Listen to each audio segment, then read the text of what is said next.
We are just less than 24 hours away from the premiere of Titans Season 2! What's up, YouTubers of the world? MegaGeekMixer here to give you guys a recap video on Season 1 of the Titans. Since we're just less than 24 hours away, for some of y'all who want a quick recap on Season 1 Titans without having to go back and rewatch all of it, then this video is for you. Also, I would like to thank everyone who supported me for the other recap video I did on Young Justice Outsiders Part 1. And if you guys haven't seen it, I'll leave a link in the description down below. Once again, thank you all for the support on that recap video. It means a lot. But now that that's all settled, let's get right into the recap of Titans Season 1. So it all starts off with Raven having a dream about the flying Graysons and the final act, and where Mr. and Mrs. Grayson had perished while Grayson lived on. Of course, it may have just been a dream, but even if it wasn't a dream, it still hurt. It was still frightening to Raven, because the thing is, she's been having plenty of nightmares and has begun to realize there's a darkness in her, a scary thing in her, and she also knows that her mother knows about it, but unfortunately she won't tell her anything about it. But it all comes crashing down on Raven when everything in her life changes, when after returning from school she is confronted by a guy who has her mother at gunpoint, not point blank, but you get what I mean. Either case though, it's revealed here that the mother that Rachel thought she's known all her life was not actually her real mother, and is actually an adoptive mother. After knowing about that, the guy kills Rachel's mother, and this causes Rachel to go on the run, and in the run leads her into Detroit. And in Detroit is where Grayson is. Grayson has been living in Detroit as a cop, but while he may have been living there, he's also there to try to get away out of Bruce's shadow and leave the Robin mantle behind. Of course, though, he's having trouble with that, which is shown when he stops a drug trading from going on. Because the violent fighting he shows been stopping those crooks shows very well that, yeah, he's lost, confused, and angry, and he's just taking it out on people very badly. But while all that's going on, Raven's not having such luck with herself, because she does find a shelter where she can stay for a while, but then she ends up running into someone else who's also trying to capture her, which puts her in a spot of desperation and vandalizing a police car. But it turns out this was a good thing, because this is in the end how she was able to find Dick Grayson and know who he is right off the bat. Of course, Grayson not fully understanding what she's talking about and how she could know him when he's never met her, it finds him mysterious and isn't really trying to help her because she's just not making any sense. And unfortunately, that was a little mistake on Grayson's part, because in the end, an undercover cop captures her and sends her back to the guy that killed her adoptive mother. But, unfortunately for that guy, he doesn't fully understand Raven's power, and Raven kills him. Luckily for her, though, Grayson ends up finding out about what happened of her being kidnapped, finds her, and finds out that there's more to her than meets the eye. And realizing that the cops can't do anything to help her, he sends her off. He takes Raven with her to some old friends of his, that being Hawk&Dove, aka Hank and Dawn, the female Dawn. And it turns out that Robin has known those guys for quite some time, for maybe 4 years or over 4 years. And not only that, but it turns out that Grayson and Dawn actually had a relationship going on for some time ago. But he actually was hoping to have Hawk&Dove take care of Raven, since he has his own issues to work out and he feels he can't help Raven. But before any of them can come to a conclusion, they are encountered by a family known as the Nuclear Family, who seem like a regular,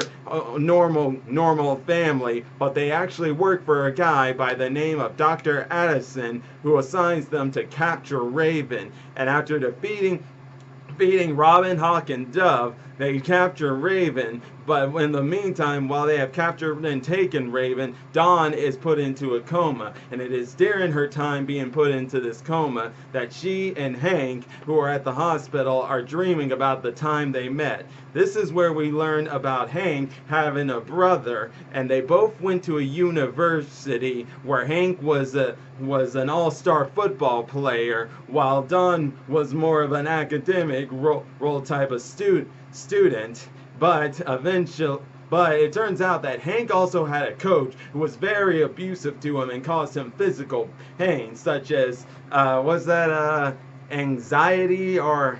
Yeah, I think anxiety. I'm not quite sure off the bat remembering. Eventually, Dawn finds out about this, and when Hank goes to confront him about it, they do it to the point where they get into a fight and they're kicked out of school. But not worrying about all that, they decide that they want to be vigilantes and stop people from getting hurt by other bad people. This is what causes them to become the first Hawk&Dove. And in the meantime, for Dawn, she has a mother who is weak-willed and is in a bad relationship, while her daughter Dawn wants her to find a way to get away from him. They eventually all get led into meeting each other, and unfortunately, in that split second, Hank's brother Don and Dawn's mother are killed in a car accident. And it is through this loss that Hank and Dawn end up getting to know each other and form a relationship. And it is also during that time that Hank gets revenge on his old coach.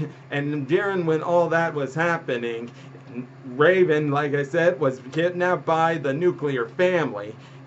But what the nuclear family didn't know here is that while they were taking Raven back to Dr. Sampson, they were being tailed by someone else, that someone being Starfire, who when we were introduced in the series here, she has amnesia. She doesn't know who she is. So Starfire has to retrace her steps on what's going on so she can know her name and what she's doing. This is where it leads her into learning from a crime boss in Russia that she's looking for Raven. And after trailing her all the way to Detroit, does she follow the nuclear family and rescues Raven, also killing one of the nuclear family, that being the dad.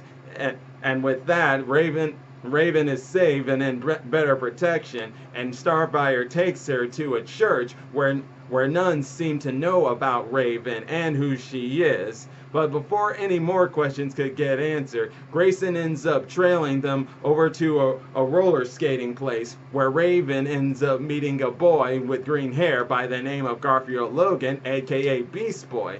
But before they could get to know each other any better, Grayson shows up taking Starfire and Raven back to the church, and while there though, Starfire decides to take another hitchhike over to a storage place where it turns out it's a place she's been using to try to track down Raven, and it turns out that Raven is a child of prophecy. But while that is going on, while Grayson and Corey are seeing all this, the nuns at the church put Raven in an isolated place where they think she will be safe, but it turns out, nope, that's not the case, because in the end, that dark side, that evil side of her, it gets control of her and allows her to escape, which is good, I guess, but at the same time, not good. But when it turns out, when she was on the run, she ran into a green tiger, which turns out to be Beast Boy, Garfield Logan, who she met back at the roller skating place.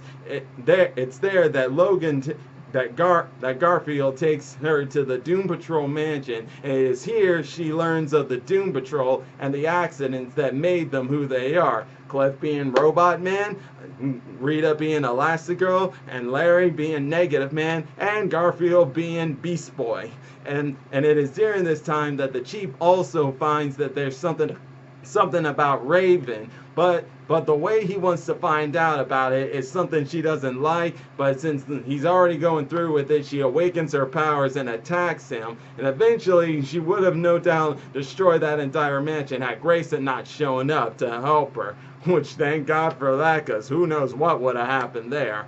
But with that settled and Grayson and Starfire having gotten Raven back and in safe hands again, the Doom Patrol felt that Garfield should go with them, which he does, and well, you can could say we officially or unofficially now got all three members of the Titans together, even though they're not a team yet. And during this time that they're all together, they learn of each other's powers, while also Grayson and Starfire start to form a romantic relationship. But while all this is going on, eventually the nuclear family returns with a new nuclear family dad. But unfortunately, though, the Titans use their teamwork for the first time and also learn of Grayson's identity as Robin and defeat the nuclear family. And in doing so, they finally get a lead on what's going on. They find out who the nuclear family's working for, that being Dr. Adamson, who Grayson goes to meet and get answers from. But they are both attacked by soldiers who also work for Trigon's father. If I forgot to mention, yeah, Dr. Adamson works for Trigon's father. But during the attack, they are rescued. Well, mainly Grayson is rescued by another Robin. This Robin is actually Jason Todd. And it is through Jason Todd that Grayson learns that his circus family of performers are being targeted by an old enemy of his in the form of Tony Zuko's son, who wants revenge for Grayson for indirectly killing his father, Tony Zuko. And he does that by going after the last survivor of the circus family, the strongman. But luckily, Grayson was able to save him, thanks to that, with help from Jason Todd. But it's also after that that Grayson learns of Jason Todd and his violent streak and attacking cops. But it's also here that Jason Todd wakes him up and making him realize that he doesn't know who he is. But before he could go any further than that, he goes back to the Titans, where they finally get information from Adamson that he has Rachel's mother in a place called the Asylum. Of course, Rachel, knowing that, just wants to go ahead and go on and go. Unfortunately, though, Grayson and Starfire are thinking that's a bad idea. Too bad, though, Raven and Gar don't listen, and that ends up making them all get captured and tortured upon. All except for Raven, who in the end is able to find her mother. But after finding her mother, just goes out and rescues the other team.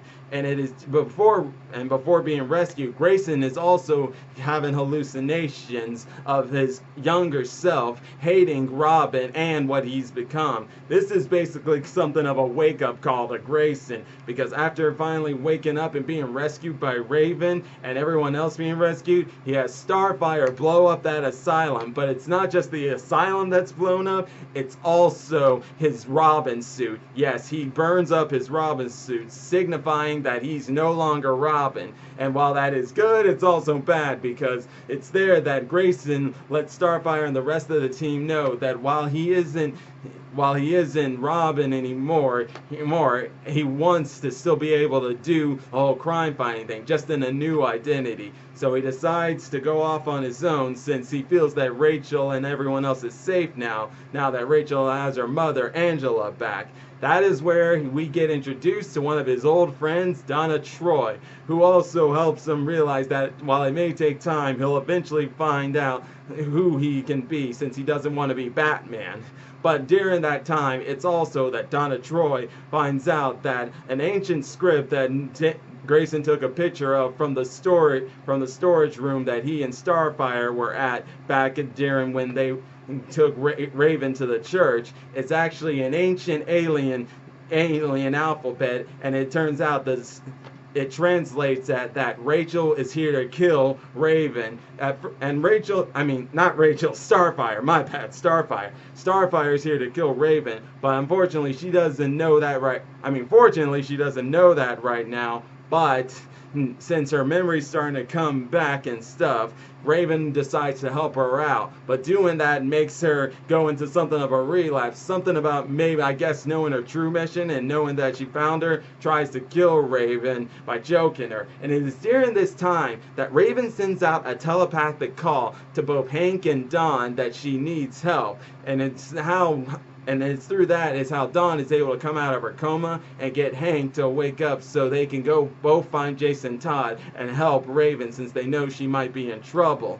But luckily, while that's going on, Grayson and Donna Troy eventually show up and is able to stop Starfire from killing Raven. And Starfire eventually gets herself back in the game, and realizing that since her memories are becoming more clearer, she goes off to find her spaceship, which is locked in some sort of warehouse. And it is there that Grayson and Donna Troy finally learn of who she is. She's from Tamaran, and she came here to stop Raven, or indirectly stop Raven, by making sure Trigon doesn't come to Earth and destroys the entire dimension. But what they also find out is that Raven's mother, Angela, it turns out that she has been playing the Titans all along, because she ends up tricking her daughter into calling upon Trigon. How, you may wonder? Well, that's through Beast Boy.